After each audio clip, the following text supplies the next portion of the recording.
In 2013, what seemed like an ordinary winter afternoon took a dark turn. On a quiet side street in Christchurch, New Zealand, a parked car was found abandoned on the roadside, with no one inside. Around that same time, on the evening of July 19, 2013, just after 6 p.m., a man named Gooch, a resident of Christchurch, had just finished his workout. While heading out to pick up some takeout food, he checked his phone and noticed 3 missed calls from an unfamiliar number. When he called back, he was informed that all 3 calls had come from his 9-year-old daughter's after-school care teacher. The teacher explained that no one had shown up to pick up the child that day. Concerned, she decided to bring the girl home herself, but when she arrived, the house was empty. No one answered the door, and repeated phone calls went unanswered. Left with no other option, she took the girl to the nearest police station to ensure her safety. This news left Gooch stunned. Their household only had 1 car, and it was normally his partner, Yanfei Bao, who drove their daughter to and from school. Family was always Yanfei's top priority. No matter how busy work got, she had never failed to pick up her daughter, not once. Alarmed, Gooch didn't waste a second. He jumped on his bike and rushed to the police station. On the way, he stopped by their home and checked the dishwasher to see if Yanfei had come home for lunch as she usually did, but it was completely empty, suggesting she might not have returned at all during the day. After safely picking up his daughter at the station, Gooch tried to stay composed.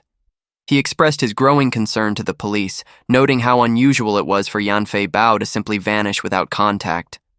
The police attempted to reassure him. Her phone was still ringing, which might mean she was just tied up. They advised him to wait a little longer, as it was still too early to file a missing persons report, and their shift was nearly over. Though Gooch didn't say it out loud, his anxiety was growing by the minute. On the way home, he kept calling Yanfei. Her phone continued to ring, but no one ever answered. After preparing dinner for his daughter, he called Yanfei's best friend, hoping for any updates, but she too was confused and completely unaware of Yanfei's whereabouts. Determined to uncover more, Gooch began calling other friends and acquaintances. A few of Yanfei's co-workers recalled that she had scheduled a house showing with a client earlier that morning. But beyond that, no one had seen or heard from her all day. That only intensified his fear that something was seriously wrong. As the night wore on, his concern turned to dread. At 10:30 p.m., he could no longer wait. He called the police to officially report her missing. Gooch and Yanfei Bao had been together for 5 years. Born in 1979 in Zhejiang Province, China, Yanfei moved to New Zealand in December 2007 as an international student. Before that, she had been married, had a daughter, and worked as a university lecturer and translator for China's National Railway Administration. While studying at the University of Canterbury in New Zealand, Yanfei Bao earned a master's degree in English linguistics and a postgraduate certificate in business management. After graduation, she landed a position at the largest IT retail company in the country. Thanks to her deep technical knowledge and warm personality, she consistently achieved high sales, particularly in Apple products, earning her the nickname Master of Apple from her colleagues. Although her career in the tech industry was stable, Yanfei made an unexpected pivot to become a real estate consultant at a prestigious firm in New Zealand. Despite the drastic industry shift, her sales performance remained as impressive as ever. Alongside her growing career, Yanfei's personal life also found stability. In 2008, she met Paul Gooch, a lab technician at a construction company. The two quickly developed a close bond and a committed relationship. Yanfei later brought her daughter over from China to live with them, and the 3 of them built a warm and happy life together in a cozy home. But on July 19, 2013, a day that began as quietly as any other, everything was suddenly turned upside down. Shortly after the police received a missing person report, they immediately sensed the seriousness of the situation. A large-scale investigation was launched, and an emergency search operation got underway, marking the start of a far more intense journey than anyone anticipated. The first major clue came in the form of a silver Nissan sedan, Yanfei Bao's car. It was discovered at 10:45 p.m. that same night, just 15 minutes after the police received the report. Strikingly, it wasn't the police who found the car. It was her colleagues. Concerned about her disappearance, they had split up and scoured neighborhoods where she might have gone. One colleague eventually located the vehicle on a street about 3 miles from Yanfei's home. However, the car was empty, and there were no signs of forced entry, theft, or struggle. Because of this, police shifted their focus the next morning to reviewing surveillance footage in the surrounding area and found something significant. On the morning of her disappearance, after dropping her daughter off at school, Yanfei returned home briefly, and then at approximately 9:44 a.m., she left in a hurry. Based on this timeline, investigators began mapping out locations Yanfei may have visited that morning. According to her co-worker Steve, she had called him earlier to request the key and access code to a property, possibly to show it to a client. That property, located at 16 Trevor Street in the Hornby area, quickly became the focus of the investigation. From security footage, cameras captured Yanfei driving toward the house around 9:50 a.m. before parking and walking up to the property. It was a spacious home, roughly 6,588 square feet, built in 1970 but well-maintained, and scheduled to go up for auction in a few days. Upon closer inspection, the front door was found unlocked, but the actual key to the house had gone missing. On the kitchen counter, Yanfei's business card was neatly placed, suggesting she had indeed entered the home. However, the interior was tidy. There were no signs of a break-in, struggle, or anything out of the ordinary. Shortly afterward, a nearby construction worker confirmed that he had seen Yanfei Bao that morning.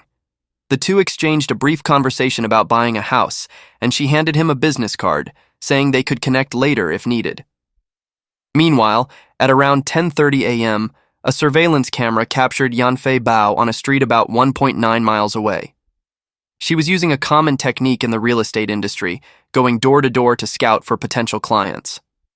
Unfortunately, that would be the last time she was seen on camera. Based on this information, police suspected that Yanfei may have taken a client to view a home earlier than scheduled and then used the remaining time to canvass for more leads. Concerned that she might have been abducted either en route or inside one of the properties, authorities widened the investigation, checking mailboxes in the neighborhood to determine if she had distributed any flyers before vanishing.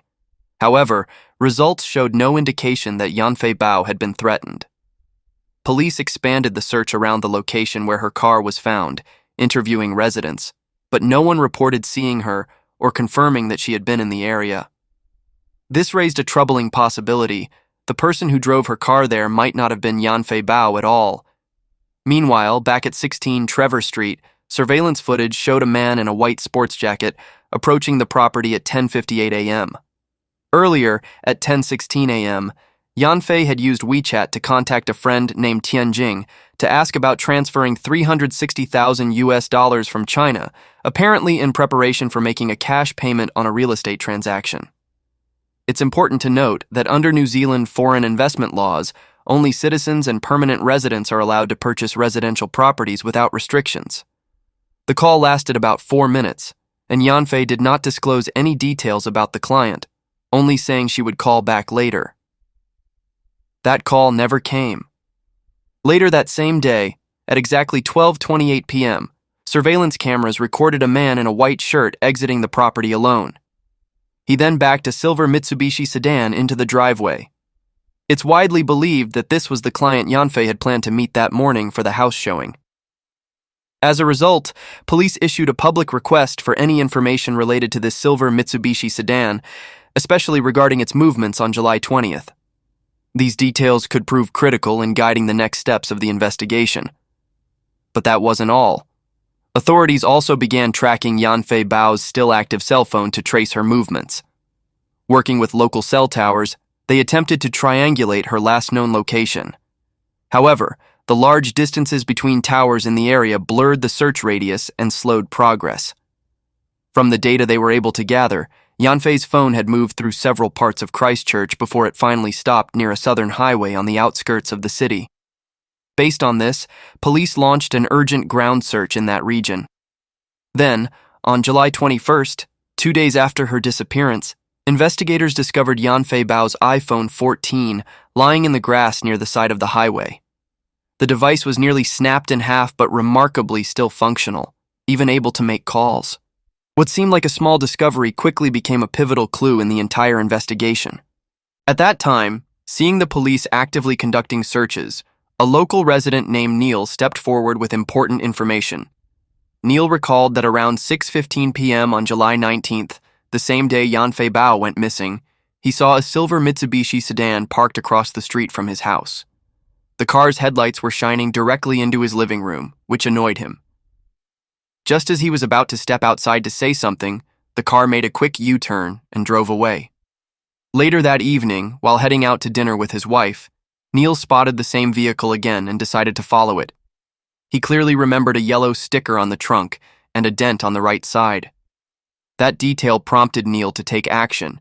He asked his wife to jot down the license plate number, DPH101.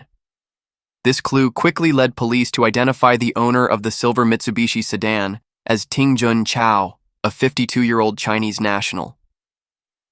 In an unusual coincidence, one of Chao's former addresses was located on the exact same street where Yanfei Bao's abandoned car had been found. Even more striking, his current residence was a house that Yanfei Bao had previously helped broker a few months earlier. The property belonged to Shengxian Shu, Tingjun Chao's brother-in-law. Digging deeper, immigration records revealed that Tingjun Chao had only recently moved to New Zealand in March. His wife and 2 sons were still living in China. His connection to Yanfei Bao originated from a real estate transaction involving his brother-in-law, Shengxian Shu. It was through this personal link that a critical clue emerged. Yanfei had a university friend from China named Sandy Zhang, who had lived with her in New Zealand and remained in close contact. During a lunch gathering in March, Sandy coincidentally ran into Tingjun Chao and Shengxian Shu. Upon learning that Shu was looking to buy a house, Sandy introduced Yanfei Bao as a real estate agent.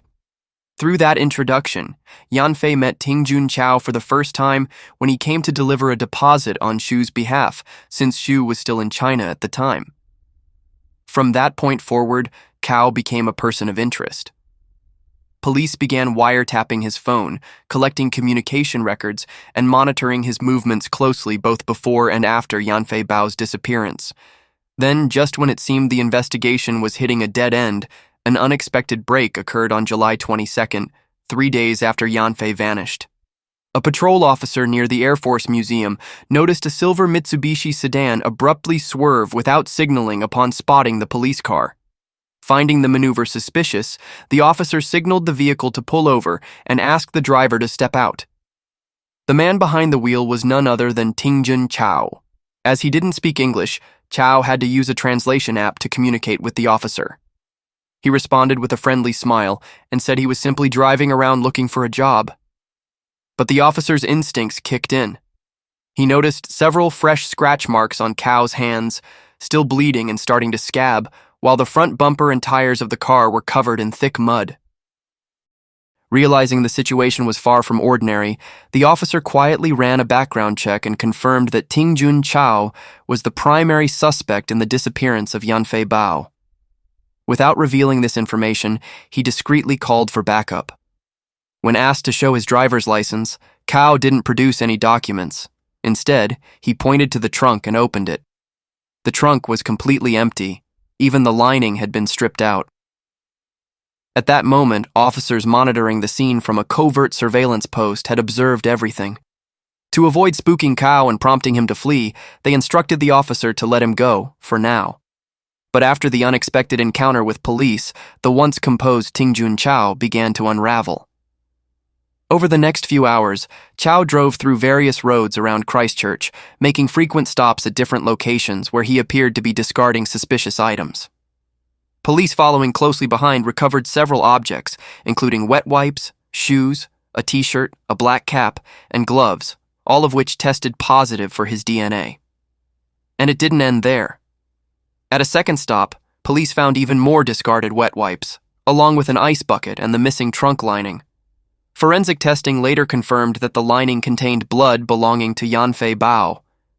As if following a prearranged escape plan, Tingjun Chao then drove straight to New Zealand's international airport. He brought no luggage, walked directly to the ticket counter, and purchased a one-way flight to Shanghai scheduled to depart the following day. He then proceeded to a nearby ATM and withdrew all the cash from his bank account. These suspicious actions immediately raised red flags for New Zealand authorities, who suspected Cao was preparing to flee the country. Just hours before he was due to board the flight, law enforcement intercepted him at the airport and placed him under arrest. After reading him his rights in Mandarin, they transported him to the Central Police Station in Christchurch. There, officers conducted a full investigation, taking DNA samples and photographing his injuries. Several scratch marks were visible across his back. With the help of a Mandarin interpreter, Cao was interrogated for nearly 6 hours under the direct supervision of Police Chief Caroline. When asked about his personal circumstances, Cao stated that he had come to New Zealand on a work visa, but had been unemployed for a month, with no income and growing financial stress. He confirmed that back in May, he had contacted Yanfei Bao to assist in purchasing a home for his brother-in-law. However, when questioned further about his relationship with Yanfei Bao, Cao repeatedly emphasized that he was unemployed and simply looking for work. When shown photos of Yanfei Bao, he remarked that she looked beautiful, but insisted he did not know her, and claimed that his eyesight was poor. As for his whereabouts on July 19th, the day Yanfei Bao disappeared, Cao claimed he had spent most of the day driving around looking for jobs. Yet, he did admit that he was the man spotted on the roadside using a bottle and water from a nearby storm drain to wash his car. When questioned about why his phone signal matched the movement pattern of Yanfei Bao's, Tingjun Cao denied ever having her phone. He claimed that someone else might have been using her device to track him. As for the injuries on his hands and back, he explained they were from an infection he got while grinding concrete underwater.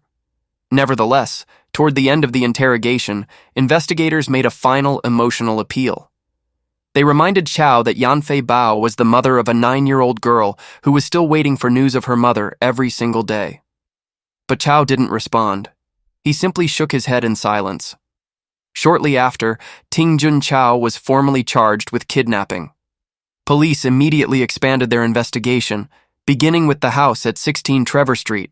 Since the initial walkthrough didn't uncover anything suspicious, the scheduled auction still went forward as planned, and the home sold for $415,000 USD.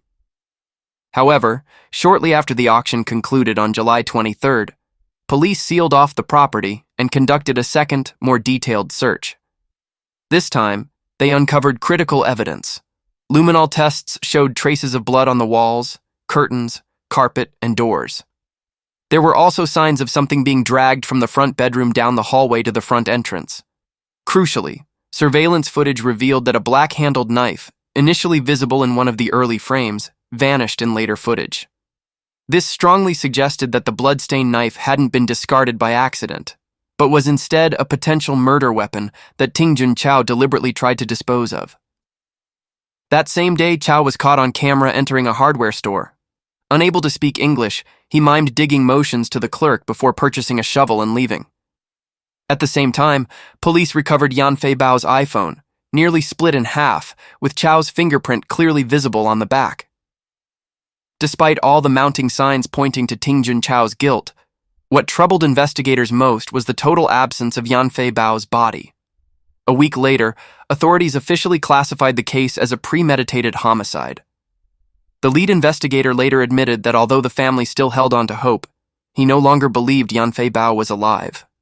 In such a scenario, every piece of physical evidence became a crucial lead, especially the heavily damaged iPhone.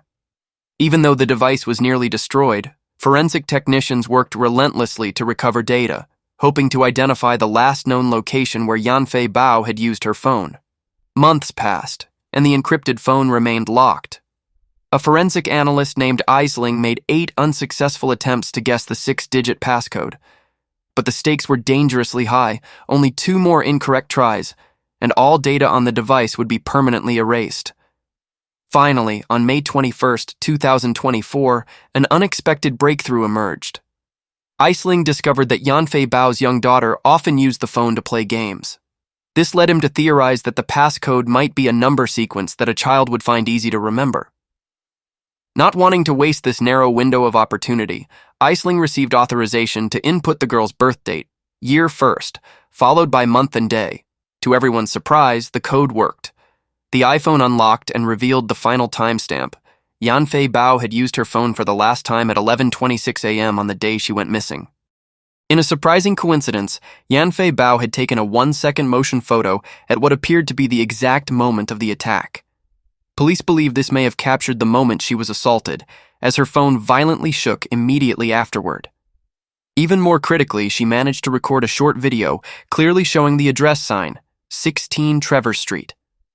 More significantly, the video also shows a man behind the wheel of a vehicle, dressed in a white tracksuit, matching the outfit Ting Junchao was seen wearing in earlier surveillance footage.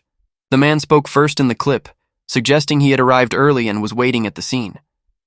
Furthermore, data recovered from Yanfei Bao's phone revealed that she had exchanged multiple text messages with Ting Junchao, messages that were mysteriously missing from his own device. The content showed that Chow had told her a Chinese friend was interested in buying a house, and they arranged to meet at 16 Trevor Street on July 19th. From there, another key lead emerged when investigators accessed GPS data and Apple Health records from Yanfei Bao's iPhone. Using precise information about her step count on the day she went missing, police narrowed their focus to a dairy farm located south of Christchurch. Coincidentally, this was the same property police had previously searched. The farm owner recalled seeing a silver Mitsubishi sedan drive by around 5 p.m. on July 19th, closely matching the vehicle description released by police. However, due to the large area and rainy conditions, the original search yielded no definitive results. This time, armed with phone data and new evidence, police returned to the farm with a K9 unit. On July 30th, 2024, within just 10 minutes of beginning the search, they discovered Yanfei Bao's body, shallowly buried beneath a fruit tree. She was still wearing the same outfit seen in the surveillance footage from the day she vanished. The subsequent autopsy confirmed that Yanfei Bao had been stabbed at least twice in the abdomen. Additional cuts were found on her collar and chest area, consistent with signs of a struggle, supporting the theory that she fought back before her death. This discovery was the final piece needed to complete the puzzle of the case. Due to the need for a full-time translator in court, the trial proceeded slower than usual. Through the interpreter, Ting Junchao declared that he would appeal and insisted all evidence had been staged to frame him deliberately. But it didn't stop there. Cao dismissed his attorney and chose to represent himself in court. He repeatedly rejected the video footage as fabricated, accusing both police and witnesses of colluding to lie. He even claimed that Yanfei Bao owned 2 identical white tops. At one point, his arguments became so incoherent that the judge had to cut him off, urging him to stay on topic and announcing that the court would no longer entertain further statements from the defendant. Ting Junchao didn't stop there. He continued to loudly challenge the court clerk in Mandarin, openly accusing the police of bias, dismissing all scientific evidence presented by investigators, and even diverting attention to bizarre details like the specific type of leaves found above the burial site. What made his testimony more puzzling was its inconsistency. At times he denied the facts outright, while at other times he accidentally acknowledged them.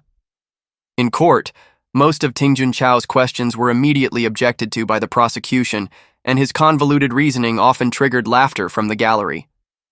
During the second half of the trial, Cao attempted to shift blame onto a man named Tang. He testified that on the day of the incident, he had gone to 16 Trevor Street but couldn't find the exact location, so he asked 2 Asian men wearing white helmets for directions. One of them allegedly told him he owned several construction sites in New Zealand, and Cao identified that man as Mr. Tang. According to Chow, Tang later invited him to visit one of the sites to try out a job. When they arrived at the house, Chow claimed he looked through the window, didn't see Yanfei Bao, and returned to his car to join Tang for the trip to the construction site. But then, according to his story, Tang expressed unusual interest in Chow's recently purchased car, an older vehicle he'd bought for $1,500. Tang complimented its condition and asked if he could take it for a quick drive.